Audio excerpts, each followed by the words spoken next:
পুজোর আর 1 মাসও নেই, তাই আলোকের ঝর্ণাধারায় মণ্ডপের মাধুর্য বাড়াতে শ্রম সাধনা দিয়ে কাজ করছেন উত্তরবঙ্গের শিল্পীরা।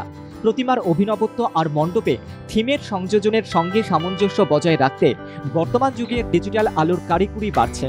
আলোর জাদুতে দর্শনার্থীদের মন জয় করতে আধুনিক প্রযুক্তির জুড়ি মেলাও ভার।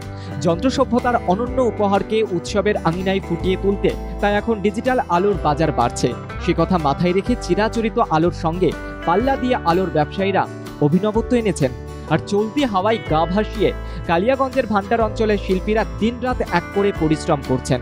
তারা চমকপ্রদ আলোর খেলা দেখাতে চান 24-এর পুজোয়।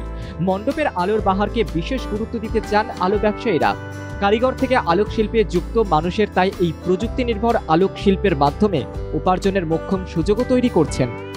পুজোর তো ভালোই হবে, কারণ হচ্ছে আমাদের দিকে তো ওরকম চলে না। ইসে তোমার আমরা কাজ নিয়ে ব্যস্ত।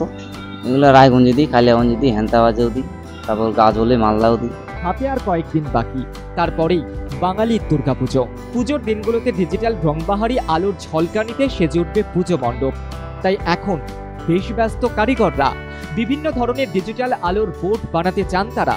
চন্দননগরের আদলে তাদের হাতে তৈরি বিভিন্ন ধরনের আলোর বোর্ড বিভিন্ন পুজো মণ্ডপের ভুল বদলে দেয় পুজোর আগে। কলকাতা সহ বিভিন্ন জায়গা থেকে ডিজিটাল আলোর বোর্ড তৈরি করার জন্য লাইট ও বিভিন্ন সামগ্রী নিয়ে আসেন তারা। কালিয়াগঞ্জের কাঠের ফ্রেম বানিয়ে তাতে বিভিন্ন রঙের লাইট লাগিয়ে রাতদিন অক্লান্ত পরিশ্রম করে লাইটিং বোর্ডগুলি তৈরি করে যাচ্ছেন কারিগররা। তাদের একটি লাইট বোর্ড তৈরি করতে 3 থেকে 4 দিন সময় লেগে যায়।